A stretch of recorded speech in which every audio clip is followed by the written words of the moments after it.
Welcome back to Nerd Thug Radio. It's Captain Joey Savage. Corey DLG. I'm Cole Baldridge. And you're listening to us on nerdthugradio.com if you're on the podcast, which drops tomorrow. What? So get it there. What if they're on the podcast, though? Oh. Then it's already dropped. Yeah. Or you can find us at facebook.com/nerdthugradio where all the cool stuff happens. That's true. One of the cool things that happens is our friend Space Cadets Gaming. That's right. Oh, man. So now you, I can't say you. Don't listen to me. I'm not saying you. Now that Hurricane Harvey is over and school's starting over with kids out of the yeah. Space Cadets Gaming. That all price. Right. They got comic books, collectible card games, board games, role-playing games, toys, all in a family-friendly atmosphere. What more could a person ask for? Space Cadets Gaming has Friday Night Magic Hey. and various events every day, and especially the weekends, Dungeons & Dragons, Family Game Night, and various other events regularly scheduled at Space Cadets Gaming, Robinson Road in Oak Ridge. Man, why was that so hard for you to get through? You know why? Because I always ad-lib the opening line because I haven't rewritten this ad since 1988. Right. And, yeah, that's how far back BMAC is. Ooh. Yeah. But, so speaking of Space Cadets Gaming, okay, please. Every year there is a big charity event called Extra Life. Right. It's going down November 4th this year. I believe it's the first Saturday in November.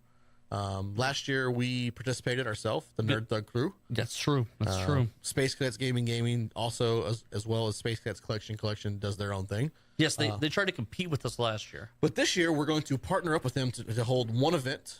So we are going to be hosting the first annual, because I know Zach's not going to like me saying that term. That's true.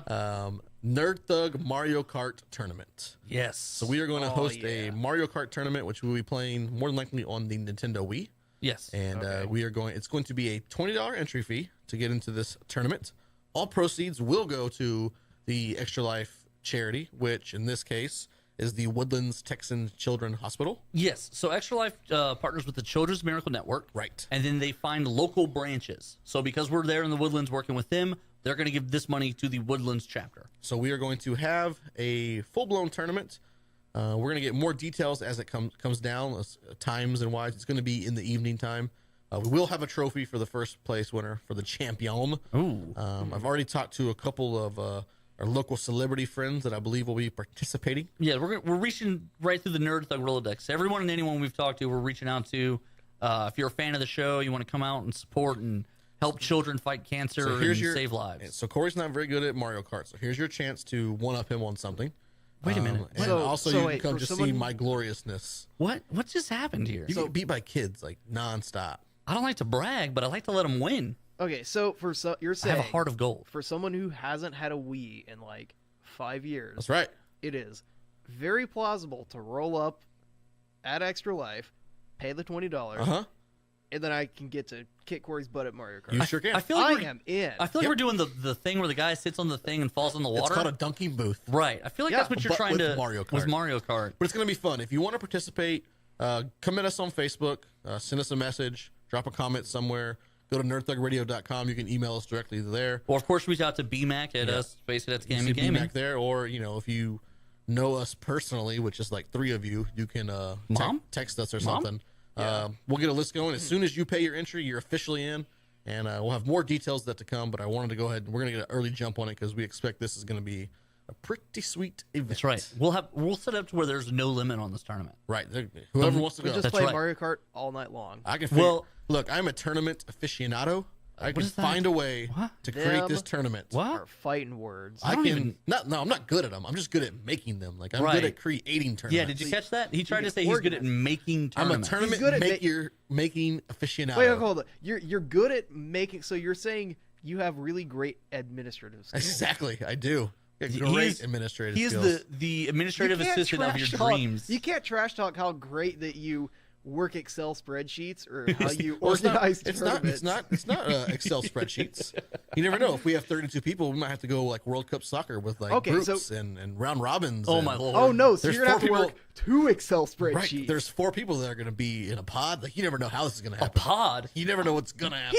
He's gonna run Swiss rounds for this. Oh my god! There might be. You never know. You never know. My goodness. Top 20 players. There might be 100 people that want to play this thing. We're giving out little Mario Kart steering wheel attachment promos for the top 8. Right. That'd be great.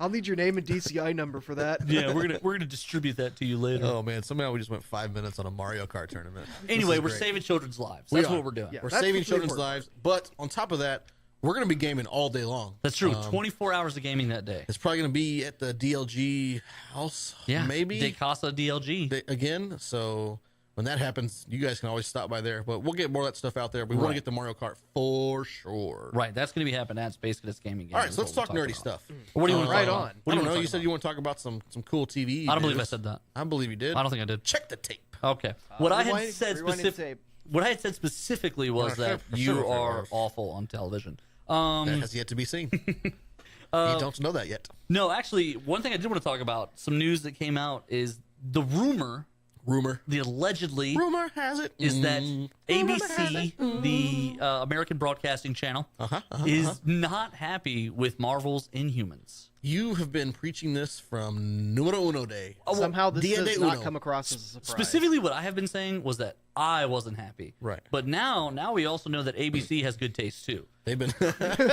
Oh, that's a great line. So basically, quote that. Apparently, so a lot has happened. They aired early in August. They had a press only early screening. Right. And typically, the press understands that this isn't the finished product we're showing you. We still have a few more weeks to get some work in, but this is like a 80 to 90% finished product we're showing you. Yes. When everyone came out of that, a lot of the press apparently was sort of like, "You're sure?" And ABC themselves were like, "Well, maybe."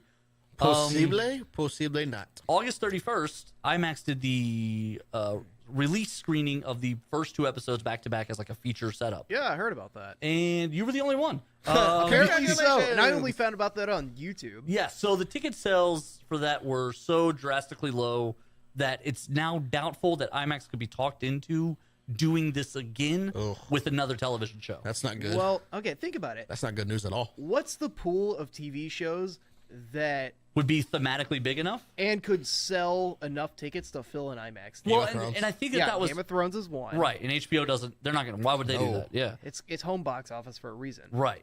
And so that's the thing is like, it's going to be few and far between that are even eligible for this level of cinematography, right?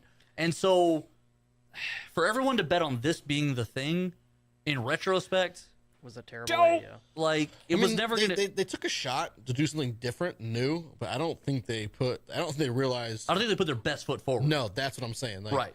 Kudos for trying something different. Like, okay, let's try something new. Let's try to push the limits even more because it's what Marvel is doing all over the board. But I don't think they put their best foot forward. I don't think they put their best people on it. Well, and that's the thing. So the quote from the director, and I don't have his name right now. He was the showrunner for this, and he came off of his history is good. Whatever project he just finished that just released was good. But it was a low budget thing. And so the quote that came out from him to the media was, Marvel and ABC came to me because they can get a big screen feeling with a low budget and short amount of time. Which I don't think is possible. I mean, okay, so the thing is about TV shows is you're going to have a noticeably lower budget. And so when you're trying to do something as effects intensive as space superheroes, you're going to start to run into a little bit of trouble. I mean, look at the Netflix shows and something like Daredevil or Luke Cage. Now, being based in the real world, being so part of what is so good, but in addition to the talented writing and the excellent direction, is that it's street level, right? And so you don't have to have crazy a bunch of fireballs and the Hulk morphing into green, and you don't have to pay for those stuff because it's supposed to be grounded in realism. It's and now very you're working simple. within your constraints. They should have just went like old school and did it like Star Trek, Battlestar Galactica style. All practical effects. Yeah, all practical. That would have been awesome. The only, and this is why you don't do the Inhumans, is that every character requires effects. Right, they do, all of them. All of them. Either heavy makeup or some serious CG. Right. So it was a bad choice. Well, even the show Lost took criticism when they had the polar bear run up on them and jump on them. It looked so fake that from leaked footage, like the trailer footage, to when the episode aired, they'd already hired 2 different special effects companies to fix the polar bear because it got made fun of so bad in the trailer. In the trailer. In the trailer for the upcoming season. And what year was that? That was, I mean, you're talking about 10 years ago. You're talking about Lost. Yeah, I know. That's so nuts. So they should have taken the James Cameron approach. Just, technology's not ready for us yet. Right, we'll just bench it. And we're going to bench it for another 10 years. And I think this is, remember we've talked about the quote-unquote civil war between Marvel TV, Marvel movie. Right. And the reason Inhumans and the reason Inhumans wound up becoming a TV show instead of a movie is the Marvel TV guy was the one who thought Inhumans needed a place in the Marvel cinematography universe. Therefore, when he lost his fight and it came to TV, he still pushed this through. Right. And, you know, I mean, we all love comic books and we all love superheroes, but we want it done right. We want it done right, but quite honestly, there's just some things that just aren't meant for cinema. And I don't know and I think Inhumans could come to TV, but you gotta really play it a certain way. But the other part of it is Star Trek, Battlestar Galactica style. Practical would be better. But the other problem is ABC's not even happy about the script and story necessarily. Yeah, that's the other criticism. That's bad news. Yeah, if your distribution network is also criticizing your content and not just your effects, because the effects you could fix. Right. It doesn't come out until September 29th on TV. But if your content's no good and your script's no good, I mean, now nothing's no good. What do you do now? At this point, you can't reshoot it. No, you can't. We're going to jump up to a break here. But when we come back, we are going to have a new friend of the show, a cosplayer. Yeah. She goes by the name Hane Cosplay. You can look her up on the Facebook. Just type that in, or Instagram as well. But we're going to be in Louisiana Comic-Con this coming weekend. We're making our third trip to the LA Con for AVC. She is going to be there. So we're going to talk to her a little bit about what she does. So stick around. Stay tuned. And when we come back, we're going to talk to Hane Cosplay. You're listening to Nerd Thug Radio. Hashtag talking nerdy to you. Like your little games. Don't like your tilted stage. The role you